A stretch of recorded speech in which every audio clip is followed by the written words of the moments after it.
Brazilian Grand Prix coverage comes up this week on NBCSN and the NBC Sports App, the penultimate round of the Formula One season.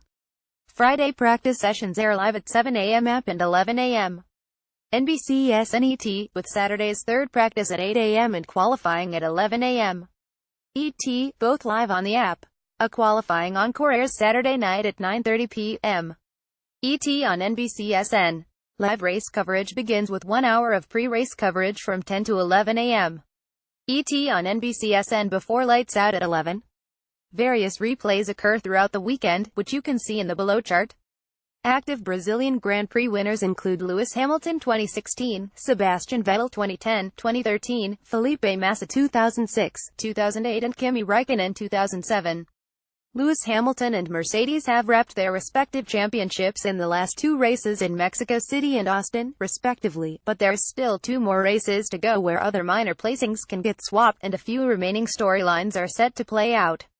Williams becomes a story this week with Felipe Massa having announced his second retirement. This one should stick in advance of the race, and Lance Stroll's 2018 teammate still to be determined. Massa will now have another Brazilian Grand Prix home race sign-off, although one wonders if it'll match last year's on an emotion standpoint. Second place in the driver's standings is still up for grabs, with Sebastian Vettel just 15 points ahead of Valtteri Bottas. Additionally, Daniel Ricciardo has only 14 points on Kimi Räikkönen for fourth. They're not huge storylines, but they could change hands over this race in Abu Dhabi. Mexican Grand Prix winner Max Verstappen sits 6th in points but has scored the most points of any driver over the last 4 races, 80, and starred in the wet here last year to end third behind the Mercedes teammates. More crucial to season-ending payouts are the minor placings in the constructor standings. 6th-placed Scuderia Toro Rosso leads Renault by 5 points and Haas by 6. So it'll be worth noting if either of Toro Rosso or Renault's refreshed lineups emerges ahead here, or if Haas can steal a position or 2 in its second season. Here's the F1 schedule, with Streamlinks and TV Network if applicable. Practice 1 Friday, November 10th, 7 a.m. 8:30 a.m. ET streaming. Practice 2 Friday, November 10th, 11 a.m. 12:30 p.m. ET NBCSN. Practice 3 Saturday, November 11th, 8 a.m. 9 a.m. ET streaming. Qualifying Saturday, November 11th, 11 a.m. 12:30 p.m.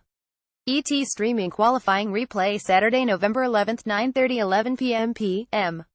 ET NBCSN. Practice 2 replay Sunday, November 12th, 7 a.m. 8:30 a.m. ET NBCSN. Qualifying replay Sunday, November 12th, 8:30 10 a.m. a.m. ET NBCSN. Pre-race Sunday, November 12th, 10 a.m. 11 a.m. ET NBCSN. Race Sunday, November 12th, 11 a.m. 1 p.m. ET NBCSN. Post-race Sunday, November 12th, 1 p.m. 1:30 p.m. ET NBCSN. Race replay Sunday, November 12th, 7:30 p.m. 9:30 p.m. ET NBCSN. Race replay Monday, November 13th, 12:30 p.m. 2:30 p.m. ET NBCSN. Subject to delay if Monster Energy NASCAR Cup Series race coverage from Phoenix runs long. In the 68-year history of Formula One since 1950, only 4 countries have had representatives on the grid for at least 60 of those 68 years. The United Kingdom has had one all 68, the only country to do so, while Germany 64, France 63 and Italy 62 are next. A great overall grid, via the F1 Reddit page, is linked here. Meanwhile, the country that leads the way among all nations outside Europe, and 5th overall, is Brazil with 53 years represented on the grid. Brazil has had at least one driver on the grid since 1970, with 1969 the last year there wasn't a Brazilian racing in the sport. That 48-year active streak is second only to the UK among all nations. Felipe Massa's retirement in 2 races, which should be for real this time, will leave a gap to the next Brazilian driver, and it remains to be seen who will take up that mantle for the country that has given so much to the sport. The country has provided 8 total world championships, third all-time only behind the UK 17 and Germany 12. The late Ayrton Senna won 3 titles, as did Nelson Piquet, with Emerson Fittipaldi winning 2. Massa's famous last lap loss of the title at the 2008 Brazilian Grand Prix despite winning that race stands as the closest a Brazilian has come to matching the 3 legends from the 1970s, 1980s and 1990s as a champion. Of course, Massa and Rubens Barrichello enjoyed long careers of their own, each sort of taking up the mantle as the next primary Brazilian in the sport. Barrichello was thrust into carrying the torch after Senna's passing in 1994, and then Massa flew the flag following Barrichello's departure at the end of 2011. Fittingly, both have 11 career wins, Massa in 267 starts, 270 entries over his career that spanned from 2002 through 2017, off in 2003, while Barrichello is F1's all-time starts leader with 322 and 326 entries from 1993 through 2011. The best hypothetical candidate would have been Massa's similarly named countryman Felipe Nasser, but he faded out of F1 after a pair of tough seasons with Sauber in 2015 and 2016. He will now race full-time in North America next year, with the number 31 Whelen Engineering Racing Team in the IMSA WeatherTech Sports Car Championship. Options do exist to take the mantle after Massa, but aren't on the immediate horizon for 2018. Pietro Fittipaldi might be the best hope, the grandson of two-time world champion Emerson, with his success in the World Series Formula VA 3.5 championship with Lotus coming only a few years after ending his NASCAR hopes. The 21-year-old, who was actually born in Miami, holds a 10-point lead over Russian driver Matevos Isakyan before that series finale in Bahrain in 2 weeks' time alongside the FIA World Endurance Championship. The younger Fittipaldi has 6 wins from 16 starts this year and could follow Emerson, Wilson and Christian as Fittipaldi F1 racers if he makes it, but he seems at least 2 years away at best. The only active Brazilian in Formula 2 is Sergio Sete Câmara, who completes his first season in the series this year.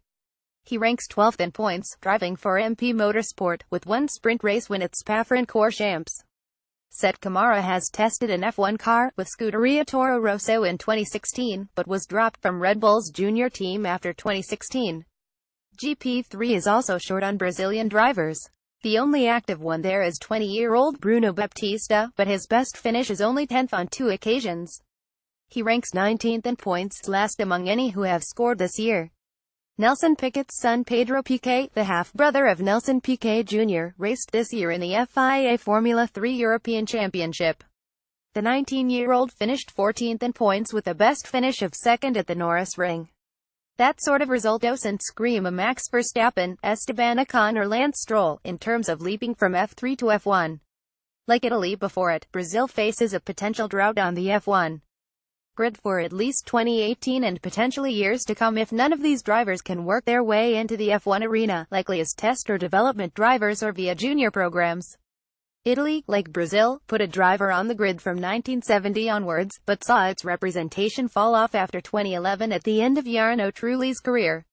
It was only this year, when Antonio Giovinazzi made 2 starts with Sauber filling in for Pascal Wehrlein to kick off the year, that Italy was back represented behind the wheel.